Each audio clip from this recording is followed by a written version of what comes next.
2024 was a great year for TV and films, but a terrible year for people who work in TV and films. We had a lot of red posters, a lot of weird sleeper hits that I didn't expect, and a bunch of horror films. I lost my well-paying job, but Nerd On, the podcast, went back to a regular recording schedule. If I saw one thing come to light, was a nice spotlight on smaller films that weren't the theme park attractions we've been waterboarded with in previous years. I saw 168 movies last year, and I don't want to do that again. I think my brain could use a break and focus on making some things rather than just consuming. The funny thing about this list is I actually started writing this in August, and I had to change out a lot of spots just because of the last few contenders at the end of the year. And I'm not even getting to this until March, which is just a day before the Oscars. So if you see this and I predict a lot of good Oscar nom and wins, I think Demi Moore should win Best Actress. No doubt about it. There was a new Planet of the Apes movie and decided to watch every ape movie to prepare me. So I watched Monkey Man, King Kong, but this slot goes to War of the Planet of the Apes. Now I see why they wanted him to do the next Batman movie, but I'm really wondering if they have the courage to bring Gorilla Grodd to fight Pattinson. In 2023, I wrote and directed a film called What's Wrong With Her, and that film took me to some cool places, and the coolest side effect is meeting other filmmakers. I met Jonathan Su, who produced Starring Jerry as Himself, which is a reenactment of the $1 million scam Jerry falls into, and the film is a metatextual cry to help the older generation learn how to not get into these traps, filled with comedy and tragedy at the same time. Crazy. If you haven't watched it already, I really recommend you do. It's really amazing, and it could really help people in your life. I love to see when actors get to be unhinged. I also love to see when actors really try. Jackie Chan is one of those dudes that took the torch that Chaplin and Keaton, as well as other Chinese greats that I'm not naming because I just don't know their names at the moment, and takes it to the nth level in Police Story. Insanely performed, as well as crazy turn to actually highlight the clash between law and law enforcement. Have you ever cried before? No? Well, that's okay. A24 loves to make you cry as if you're back in the mid-2000s watching Korean dramas. Instead, you're actually watching High School Musical Man be a sad man.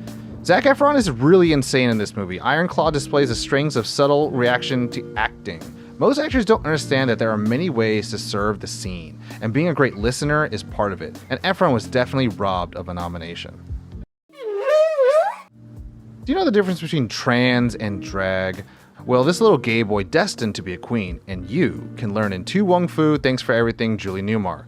The last two picks go into deep, dark depths of the human condition, while this goes back into the good old Cousin Vinny feel. Folks who have that can-do attitude and make the people around them happier. There's just an enjoyable performance from Swayze, Snipes, and Leguizamo that cannot be replicated. Speaking of sad little boys, Poor Things was such a delight to watch, a bit graphic for certain audiences, but I felt it was such a smart and intelligently conceived film. The art direction is top-notch, but it also asked the audience to re-examine their views on how women have been portrayed in period pieces and genre. Troglodytes will say TV is for character and movies are for stories, but I don't play that game. Stories are stories, and well-made story can fit in any medium. Bella's character literally starts out as a baby, and through the empowerment of science and empirical experimentation, she becomes the smartest and most insightful person on the screen. Seeing her experiencing the world as she takes command of her life and shows mercy where is needed, and it's awesome. As I've said, film festivals are awesome because they expose you to films you've never heard of. And I saw Humanist Vampire Seeking Consenting Suicidal Person, a French film where a young vampire, Sasha, experiences a childhood trauma preventing her from being a classic stalker in the night predator. So it's an off-the-wall coming of age, and I love it. In her languishing, she meets a boy who wants to end his life, but through their meeting and connection, they find themselves, and that's beautiful. They wrestle with their demons and still have to find a solution to their respective struggles. I definitely watched over 50 horror films this year, with another inclusion of the horror movie month in October with my Spooky Scary Squad, but with all the remakes, sequels, and prequels, the one I have to absolutely give a spot for is Maxine.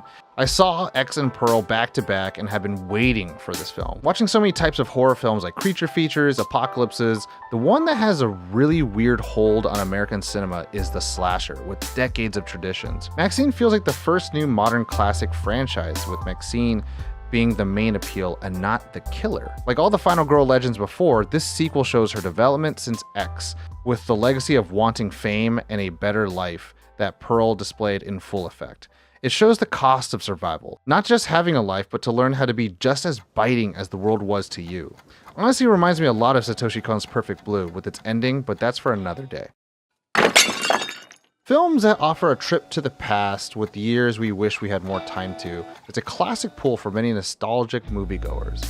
Chris, aka Didi, is a bit younger than I was in the summer of 2008. But upon the rise of YouTube and MySpace and the interfacing with girls we liked and keeping up with friends, there's just a lot we didn't know we'd lose and miss. Although DD is an aged ensemble film, anyone can relate with the straining family relationships, failing to meet your parents' expectations, seeing the cracks in their faces, feeling slighted and overwhelmed emotionally with hormones raging and wanting to go back and make things right with your first crush. It's beautiful, man. Chris ultimately gets rocked by the world he is stepping into, but the film offers something we haven't had in over a decade with the speed and rush of technology with this heartfelt goodbye to who we once were. When I was a boy, I loved Chi Chi Bang Bang because of the sausage machine, but I wasn't raised on stage performances, an experience I often feel lacking in and painfully ignorant about amongst most of my entertainment friends who come up with it in conversation. But I didn't need to have those to see powerful filmmaking in Wicked Part 1. As I am not someone who read the book or watched the Say Show, I still felt the heart, love, and craft that had been sorely missing in Disney princess stories. For so long, Disney has fixated on their live action, they kind of forgot the magic that made the original so special, that Wicked employs with their larger-than-life world, the predictable but ultimately sad story of someone looking for their place in a sing-song world, and a princess that even if you hate, you could still enjoy. The one thing I really enjoyed about Wicked was so many people telling me, just wait for part 2 and you'll learn so much more and you'll respect it so much more, much like Dune Part 2. Of course, Lisa Nagaib had to be here. I have to pay respect to Paul Muad'Dib.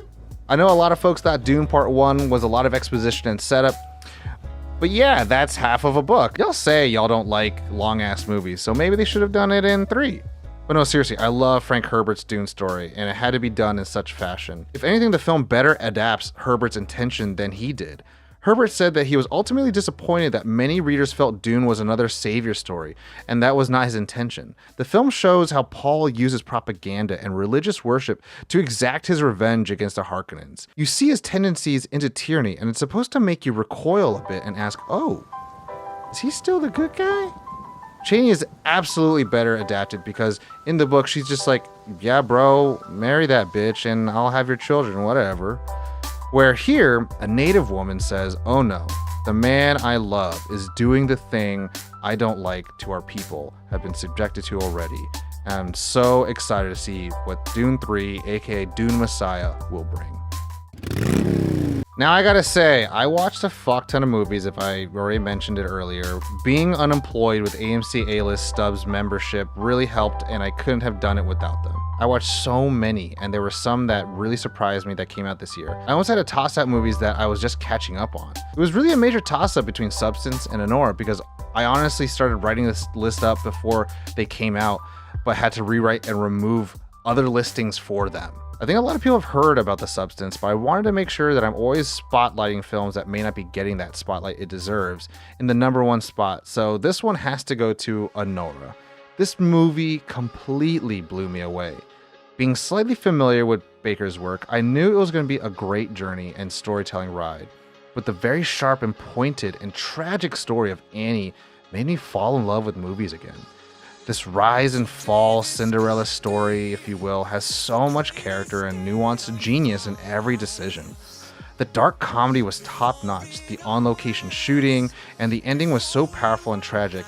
It's everything I love about the power of filmmaking. Mikey has skyrocketed to the list of actors I want to watch making PB&J sandwiches because she was just a force to be reckoned with. And I think she's going to get a lot of ageist young actor treatment, but she did so much prep for the role, and working with Baker's directing style, I lost her in the role and I saw Annie. The movie was beautiful and tragic, look into the human experience, and that's why Zack Snyder's Justice League is just a little bit better than everything you've ever seen.